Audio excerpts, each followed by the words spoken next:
Mr. President, I voted for you in 2008. What have you done or accomplished to earn my vote in 2012? I'm not that optimistic as I was in 2012. Most things I need for everyday living are very expensive. Well, we've gone through a tough 4 years. There's no doubt about it. But 4 years ago, I told the American people, and I told you, I would cut taxes for middle-class families. And I did.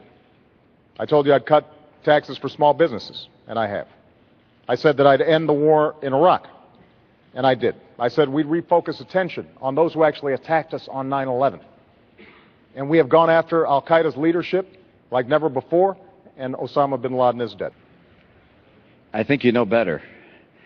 I think you know that these last 4 years haven't been so good as the President just described, and that you don't feel like you're confident that the next 4 years are going to be much better either. I can tell you that if you were to elect President Obama, you know what you're going to get. You're going to get a repeat of the last 4 years. We just can't afford 4 more years like the last 4 years. He said that by now we'd have unemployment at 5.4%. The difference between where it is and 5.4% is 9 million Americans without work. I wasn't the one that said 5.4%. This was the President's plan. Didn't get there. He said he would have by now put forward a plan to reform Medicare and Social Security, because he pointed out they're on the road to bankruptcy. He would reform them. He'd get that done. He hasn't even made a proposal on either one. He said in his first year he'd put out an immigration plan that would deal with our immigration challenges. Didn't even file it. This is a president who has not been able to do what he said he'd do. He said that he'd cut in half the deficit. He hasn't done that either. In fact, he doubled it. He said that by now middle-income families would have a reduction in their health insurance premiums by $2,500 a year. It's gone up by $2,500 a year. And if Obamacare is passed or implemented, it's already been passed, if it's implemented fully, it'll be another $2,500 on top.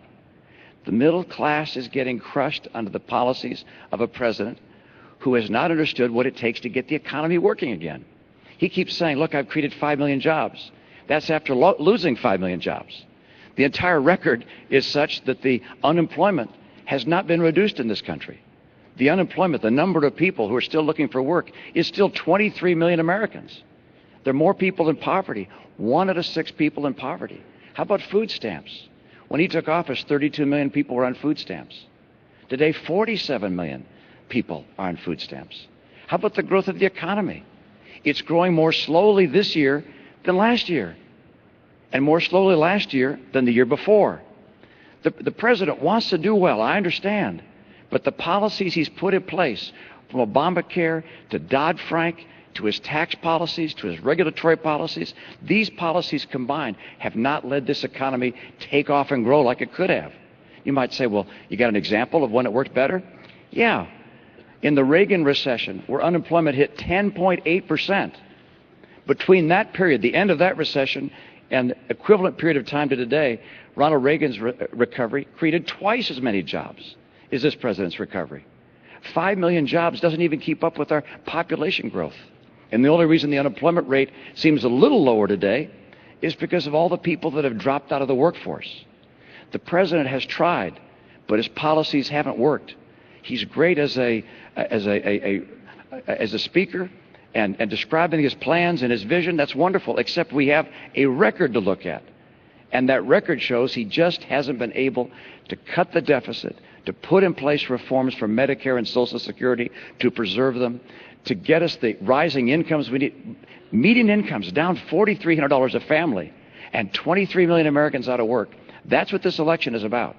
It's about who can get the middle class in this country a bright and prosperous future and assure our kids the kind of hope and optimism they deserve. Is it Lorena? Lorraine. Lorraine? Yeah, Lorraine. Yeah. Lorraine. How you doing? Good, thanks. President. Rodney, what do you plan on doing with immigrants without their green card that are currently living here as productive members of society? We welcome legal immigrants into this country. I want our legal system to work better. I want it to be streamlined. I want it to be clearer. I don't think you shouldn't have to hire a lawyer to figure out how to get into this country legally. I also think that we should give visas to people green cards rather, to people who graduate with skills that we need. We're going to have to stop illegal immigration. There are 4 million people who are waiting in line to get here legally. Those who've come here illegally take their place. So I will not grant amnesty to those who've come here illegally. What I will do is I'll put in place an employment verification system and make sure that employers that hire people who have come here illegally are sanctioned for doing so. I won't put in place magnets for people coming here illegally. So, for instance, I would not give driver's licenses to those that have come here illegally, as the president would. Now, when the president ran for office, he said that he'd put in place in his first year a piece of legislation. He'd file a bill in his first year that would reform our immigration system, protect legal immigration, stop illegal immigration. He didn't do it. He had a Democrat House and Democrat Senate, supermajority in both houses. Why did he fail to even promote legislation that would have provided an answer for those that want to come here legally and for those that are here illegally today? I asked the president a question I think Hispanics and immigrants all over the nation have asked. He was asked this on Univision the other day.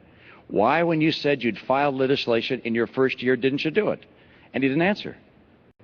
Let me mention something else the president said. It was a moment ago, and I didn't get a chance to, when he was describing Chinese investments and so forth. Candy, hold on a second. Mr. President, I'm still speaking. I'm sorry. Mr. President, let me finish. I'm going to Go ahead and continue. finish, I'm going to Governor continue. Romney. Governor Romney, if you can make it short. See all these people? They've been waiting for you. Could you Just make going to it make short? a point. Any investments I have over the last 8 years have been managed by a blind trust. And I understand they do include investments outside the United States, including in Chinese companies. Mr. President, have you looked at your pension? Have you looked at your pension? I've got to say. Mr. President, have you looked at your pension? You know, I don't look at my pension. It's not as big as yours, so it doesn't take as long. Let me give you some. Let me give you some advice. I don't check it that often. Let me give you some advice. Look at your pension. You also have investments in Chinese companies. Yeah. You also have investments outside the United States. Yeah. You also have investments through a Cayman's trust. And we're sort of way off topic Mr. here, President, Governor Romney. We're a little off topic here. Completely off the immigration. I thought we were talking about immigration. And we were. I came back to what you spoke about. I do want to make sure. If I could have you sit down, Governor Romney. Who wants to switch a topic for us? Okay. Hi, Karen. Good evening, Mr. President. I'm sorry, what's your name? It's Kerry Latka. Great to see you. This question actually comes from a brain trust of my friends at Global Telecom Supply in Mineola yesterday. We were sitting around talking about Libya, and we were reading and became aware of reports that the State Department refused extra security for our embassy in Benghazi, Libya, prior to the attacks that killed 4 Americans. Who was it that denied enhanced security, and why? So as soon as we found out that the Benghazi consulate was being overrun, I was on the phone with my national security team, and I gave them 3 instructions. Number 1, beef up our security and procedures, not just in Libya, but in every embassy and consulate in the region. Number 2, investigate exactly what happened, regardless of where the facts lead us, to make sure that folks are held accountable and it doesn't happen again. And number 3, we are going to find out who did this, and we're going to hunt them down. There were many days that passed before we knew whether this was a spontaneous demonstration or actually whether it was a terrorist attack. And there was no demonstration involved. It was a terrorist attack. And it took a long time for that to be told to the American people. The president's policies throughout the Middle East began with an apology tour and pursue a strategy of leading from behind. And this strategy is unraveling before our very eyes. The day after the attack, Governor, I stood in the Rose Garden and I told the American people and the world that we were going to find out exactly what happened, that this was an act of terror, and I also said that we're going to hunt down those who committed this crime. Governor, if you want to reply I certainly do. I think it's interesting. The president just said something which is that on the day after the attack, he went in the Rose Garden and said that this was an act of terror. That's what I said. You said in the Rose Garden, the day after the attack, it was an act of terror. It was not a spontaneous demonstration. Is that what you're saying? Please proceed, Governor. I want to make sure we get that for the record, because it took the president 14 days before he called the attack in Benghazi an act of terror. Get the transcript. He did, in fact, sir. So let me call it an act of terror. Can you say that a little louder, Candy? He did call it an act of terror. It did as well take 2 weeks or so for the whole idea of there being a riot out there about this tape to come out. You're correct about that. The administration indicated that this was a reaction to a video and was a spontaneous reaction. They did. It took them a long time to say this was a terrorist act by a terrorist group. And to suggest, am I incorrect in that regard? On Sunday, your secretary, the ambassador to the United Nations, one of the Sunday television shows, and spoke about how this was a spontaneous reaction. I'm happy to have a longer conversation about foreign policy. Absolutely, but I want to move you on, and also people can go to the transcripts. I just want to make sure that all these wonderful folks are going to have a chance to get some of their questions answered. What do you believe is the biggest misperception that the American people have about you as a man and a candidate? Using specific examples, can you take this opportunity to debunk that misperception and set us straight? Thank you. And that's an opportunity for me, and I appreciate it.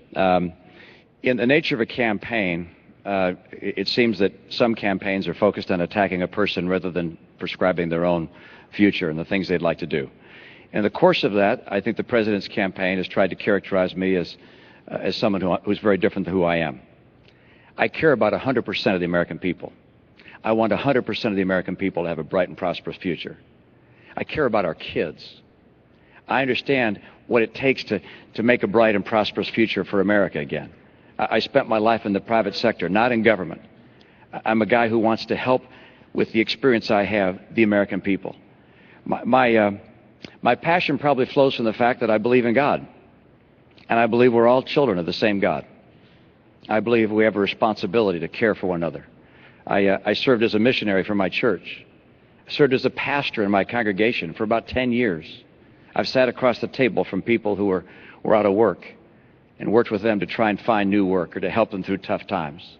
I went to the Olympics when they were in trouble to try and get them on track. And as governor of my state, I was able to get 100% of my people insured, all my kids, about 98% of the adults. Was able also to get our schools ranked #1 in the nation, so 100% of our kids would have a bright opportunity for a future. I understand that I can get this country on track again. We don't have to settle for what we're going through. We don't have to settle for gasoline at $4. We don't have to settle for unemployment at a chronically high level. We don't have to settle for 47 million people on food stamps. We don't have to settle for 50% of kids coming out of college not able to get work. We don't have to settle for 23 million people struggling to find a good job. If I become president, I'll get America working again. I will get us on track to a balanced budget. The president hasn't. I will. I'll make sure we can reform Medicare and Social Security to preserve them for coming generations. The president said he would. He didn't. Governor? I'll get our incomes up. And by the way, I've done these things. I served as governor and showed I could get them done. I think a lot of this campaign, maybe over the last 4 years, has been devoted to this notion that I think government creates jobs, that somehow is the answer. That's not what I believe. I believe that the free enterprise system is the greatest engine of prosperity the world's ever known. I believe in self-reliance and individual initiative and risk takers being rewarded. But I also believe that everybody should have a fair shot. And everybody should do their fair share. And everybody should play by the same rules. Because that's how our economy has grown.